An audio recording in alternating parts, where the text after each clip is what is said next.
People who quit their jobs on the spot. What happened? Before we start, don't forget to subscribe, and I'd really appreciate it if you leave a like and comment something related to the topic. Let's begin. Story 1. I was working for a major video game company back in 2003. We were in crunch time, working from 7 a.m. to 2 a.m., 6 days a week. Right before lunch, our supervisor walked in and said, "Good news, everyone. We get to come in on Sundays now, but it's only a half day." The moment he finished his speech, I walked over to his desk and told him I was quitting immediately. He warned me that I would never work in the game industry again. I didn't give a proper 2 weeks notice. I told him that was fine and finished out the day. I ended up working in the industry for another 3 years before I finally burned out and quit for good. Never again. Story 2. New to the field, in my early 20s, with no prior experience working high up on ladders. I believe it was my 3rd day on the job as a cable installation tech. I got to the site, and it was a mid-span drop, meaning the line was along the wire on the pole, midway between poles. Unfortunately, trees and bushes were in the way, making it nearly impossible to position the ladder correctly. I tried for a good while before calling dispatch. They complained about my complaint and basically told me to suck it up and figure it out. So I tried again, getting the ladder hooked up, but almost vertical. I adjusted it to the best angle I could and climbed a couple of rungs, but the ladder tipped back. After a few more attempts at repositioning, I finally had the ladder leaning against a tree, but branches and bushes were poking through the rungs. I started to climb, and about 4 or 5 rungs up, the whole ladder shifted sideways, and I nearly fell. I called dispatch again, and they basically told me to stay there until I got the job done. So instead, I packed everything up, told the customer I couldn't help them, went back to the warehouse, dropped off all the equipment and cable boxes, and left. Didn't even say a word to anyone there. Story 3. I've done it twice. The first time, the district manager at Applebee's decided that the time off I had requested months earlier, and that had already been approved, for a school competition was no longer acceptable. He changed the schedule without telling me. I didn't show up because I didn't know. About 2 months later, my mom called in for me because I was projectile vomiting from the flu or food poisoning, and he yelled at her. As soon as I could walk without puking, I took my uniform in, handed it to him, and left. The second time, I was working at a daycare while looking for a teaching job. The daycare charged by the hour, so they only made money when the kids were there. They wouldn't call parents even if the kids were sick or had fevers. One day, I was left alone in a room with 9 infants. No break. Not only is that illegal, it's incredibly dangerous. I called my supervisor after my relief showed up and quit. Story 4. Oh, maybe my favorite story to tell, even though it's not very dramatic. I used to get mini panic attacks on Thursdays in a sort of, I can't believe this is what I'm doing with my life, kind of way. I'd calm down by going to the vending machine or getting a drink of water and reminding myself that the next day was the last of the week. Then one day, I started feeling that way, hard, on a Wednesday. I began adding up all my assets in my head, figuring out how long I could go without a job. I cleaned my workstation, packed up my things, went to the office, and told my supervisor, "I think I have to quit." The night office lady cried and hugged me. I was on 3rd shift and quit in the middle of it, around 2 a.m. I'd been there 8.5 years. The de facto HR woman, who knew I'd been unhappy for a while, added a few extra vacation days to my final paycheck. Story 5. I was hired as a warehouse manager, my first time in a management position. The first thing I was told was to create structure and find the 2 most useless people to terminate and replace. While trying to create structure, I quickly discovered that no one had a valid forklift license. All the health and safety and OSHA certifications were more than 6 years out of date, and none of the forklifts had their annual inspections done. To make matters worse, there was 0 record of anyone performing daily forklift inspections, which, where I'm from, is 100% required at the start of every shift or when a new operator takes over. I was also asked to find cheaper suppliers for warehouse materials. When I asked, "What's my budget?" the response was, "There isn't one. Just find cheaper." Identifying the 2 employees to let go wasn't hard. They basically showed up whenever they felt like it.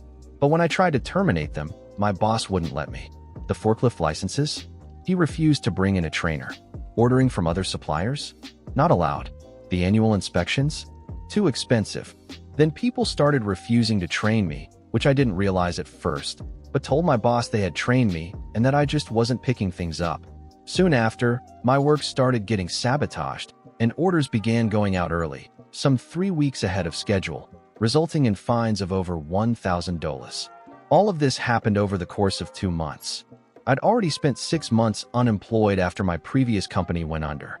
I told my girlfriend I couldn't take it anymore, that the legal repercussions if someone got hurt were too serious to risk. I decided to resign first thing the next morning, and she supported me. I arrived at work 30 minutes early, packed all my stuff into my car, and who walks in but the woman who had made my life hell there? She started screaming at me in front of everyone about how I sent an order out 3 weeks early. I reminded her that she had CC'd me on the email where she told that customer to pick it up early, and that she could fuck right off. I walked toward my boss's office, ready to quit and tell him off, but before I could, he fired me. Which, funny enough, actually worked out better for me because I qualified for unemployment for the next 6 months. On my way out, pretty pissed off, I told the floor staff that on my very first day, management had instructed me to find 2 of them to fire, so they should take that as a sign of how little the company valued them. Fast forward 8 months, I finally found a new job. Then I heard that about a week ago, at that same company, someone fell off a forklift from a high elevation, broke their pelvis, and now the company is facing a massive lawsuit and huge fines. Good riddance. Story 6. I was a senior in high school, working part-time at an office supply store, but I needed extra money. My dad was a doctor, but he didn't believe in handouts, even though he had inherited his business from his father. So if I wanted a car and gas money, I had to earn it myself. I used to stop by a health and fitness supply store pretty often for pre-workout and vitamins. One day, the manager and an associate convinced me to apply. I got hired and started working there part-time after school on nights when I wasn't at the office supply store. I was exhausted and miserable, but my coworkers were fun, and the employee discount saved me a lot. 7 days and 5 shifts in, I walked in for my shift, and the GM was there. I'd never met him before since I was still in training. He and his assistant pulled me aside and said, "We let go of the store manager and the other associate, so you're the only one left to help run the store. We'll have people come in to assist during the transition, and if you play your cards right, you could easily have your own store." I asked, why'd they get fired? I really liked working with them. Turns out it was over the white glove checklist. Apparently, they weren't dusting the shelves well enough. That was it. I was frustrated. The GM was 8 months pregnant, and the associate's wife had just had a baby. Later, I found out they had both recently asked for raises and time off, though at the time, all I knew was that they got canned over dusting. Toward the end of my shift, I was feeling uneasy. The only thing keeping me there was the people, and now they were gone. So I called the GM and told him, "Hey, this isn't gonna work out." He tried to talk me into staying, which pissed me off. The company really needs you. If you stick it out, you could have your own store and get a head start in life. Buddy, I was a high school senior who just wanted pre-workout. Then he asked if I'd still close the store, which involved taking the cash to the bank after locking up. I was already done with the whole thing, so I said, "I've been here a week. I'm a high school student and an entry-level employee. Sure, I can close, but are you really supposed to leave this much cash and the store keys with someone who just quit?" He thought about it for a second, then told me he'd be on his way. When he and his assistant showed up, we exchanged looks, and I walked out. Later, my statement helped the other 2 win their unlawful termination cases. Story 7. I got a call at work from the vet saying that my senior dog, who had been acting weird and weak for the past week, was actually bleeding internally from an aggressive cancer that had ruptured his organs. The tech had reviewed the scan that morning, it had been done late the night before, and immediately called my vet because it was that urgent. I had been at work for maybe an hour that day when I thought, I need to go home, spend his last hours with him, and have him put down. I tried calling my boss, who, as usual, wasn't in the office, but she didn't answer. I left a voicemail, then sent her a text and an email explaining the situation, and left. Everyone in the office, including the office manager, told me, "OMG, just go. Be with him." While I was driving home, I got a text from my boss saying, "If you don't have any calls or meetings today, that's fine, but otherwise, you need to stay and find someone to cover those for you." I told her I didn't have any. Then she texted again, "Just so you know, You won't get paid for today since you left early. First of all, I was salaried, so whatever. Secondly, that was so far down my list of concerns that I couldn't have cared less. When I got to my apartment, I texted her from the parking lot, saying that was fine, but that this wasn't working out, and it was clear we had very different communication styles that would make working together difficult in the future. She texted back immediately, saying my resignation was accepted effective immediately, and that she hoped I'd gotten all my things from my office. I then spent the next 5 hours curled up on the floor with my boy, waiting for his appointment to be put down. I'd adopted him when he was 9, and we had 5 wonderful years together before he passed. I'll never regret what I did. And funny enough, by the following Tuesday, I had a new job lined up, paying $25,000 more than my last one. It all worked out for the better in the end. So, Blue, if you're out there, you'll always be my boy. Story 8. This job I worked at years ago had a habit of telling people, "Oh, there's no work right now. Take a few days off, and we'll let you know when to come back." And then just never calling them back, because they didn't want to actually fire anyone. They pulled the same thing on me after a job got messed up while I was following my supervisor's directions. I'd asked him multiple times, "Are you sure? That thing we don't want to happen probably will if we do it." And he kept insisting.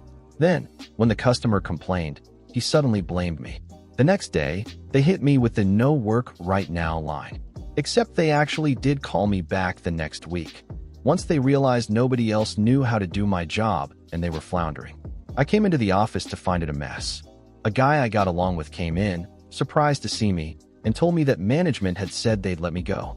They'd had him doing my job, but he had no idea what he was doing. At that point, I was pissed.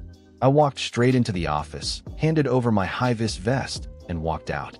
The manager was being arrogant about it. Until about 5 minutes later, as I was driving away, she realized they still didn't have anyone who knew how to do my job. She started spam calling me, and when I didn't answer, she began texting me, begging me to call her back to work this out.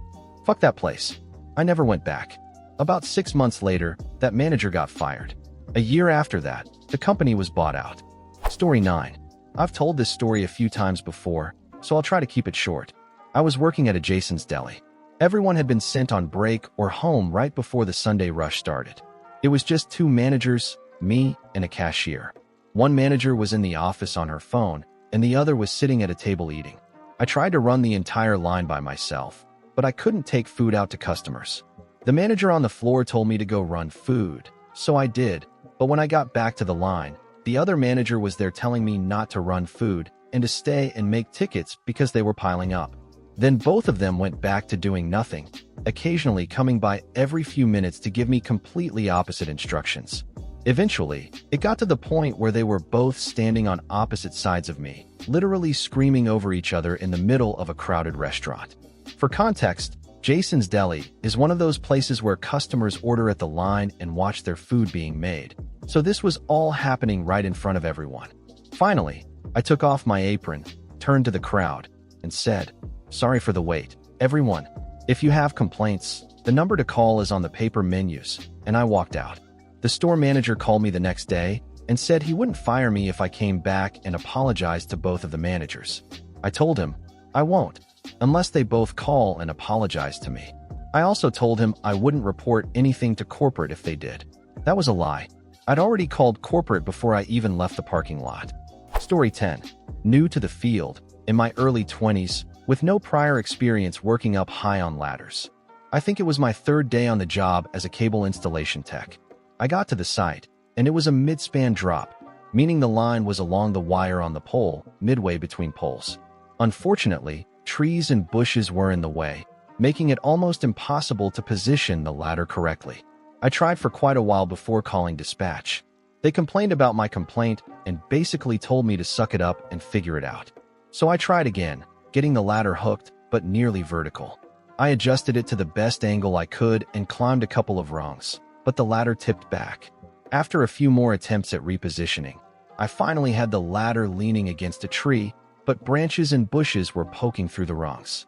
I started to climb, and about 4 or 5 rungs up, the whole ladder shifted sideways, and I nearly fell. I called dispatch again, and they basically told me to stay there until I got the job done.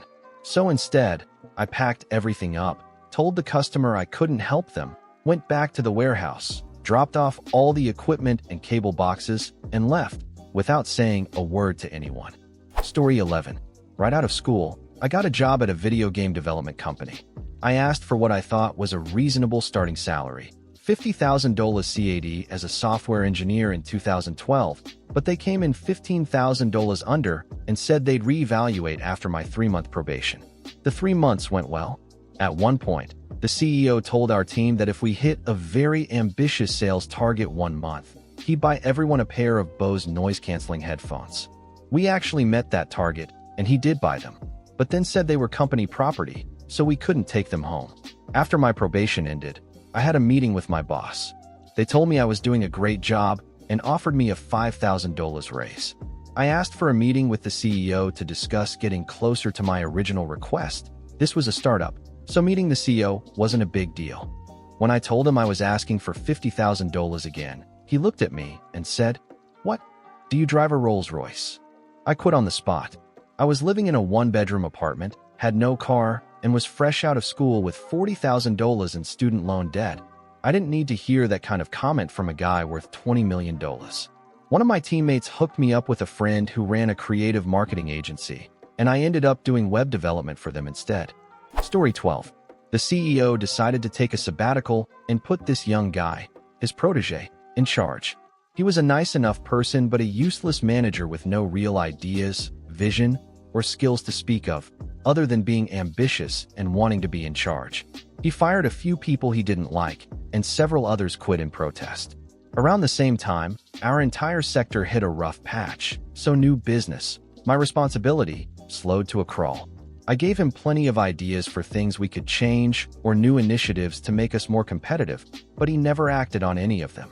The business just kept crumbling around us. Eventually, we managed to get one new initiative off the ground to drum up business. But at the last minute, he decided to manage the project himself. In practice, that meant he made a series of dumb decisions, created more work for everyone, and ultimately screwed up the whole thing. In our next weekly meeting, I expected at least an apology or some acknowledgement that he'd messed up.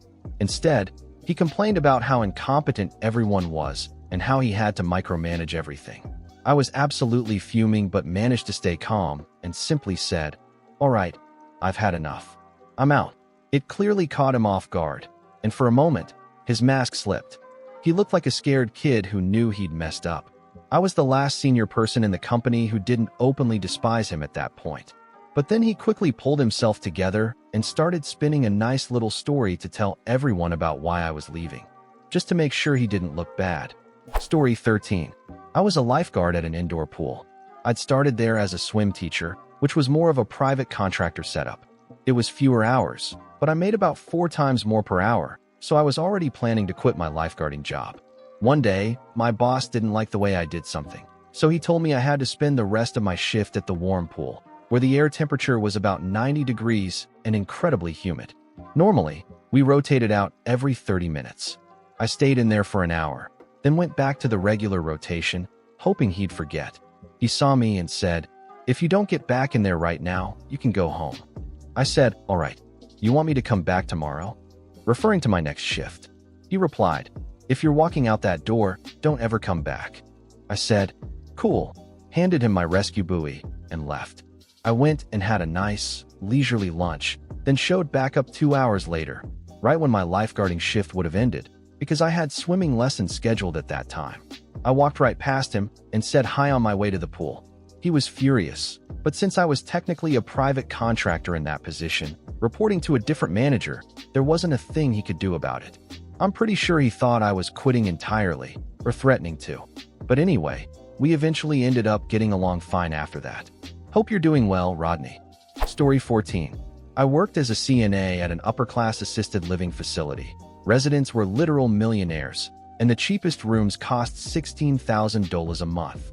It was supposed to be an assisted living center, but they basically turned it into a full-fledged nursing home without proper staffing or state reporting.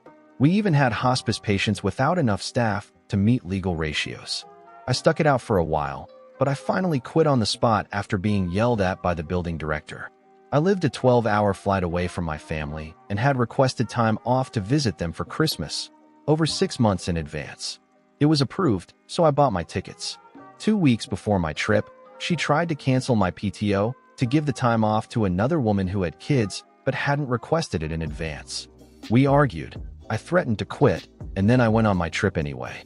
I had planned it so I'd get back 4 days before my next shift, but while I was snowed in and stranded in Denver, she called and told me I needed to be at work that night because she knew my flight was scheduled for the night before.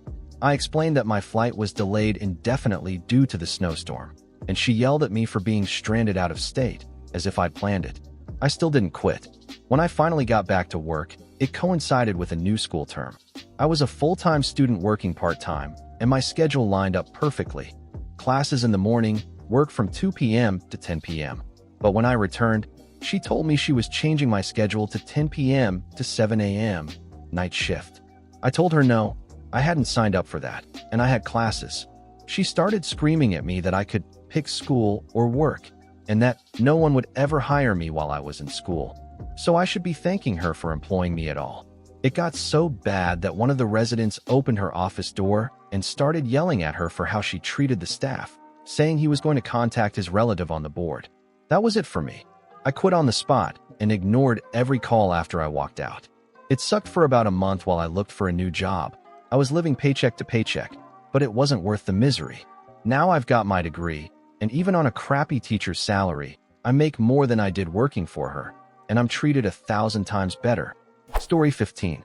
I took over a failing store after the previous GM was fired.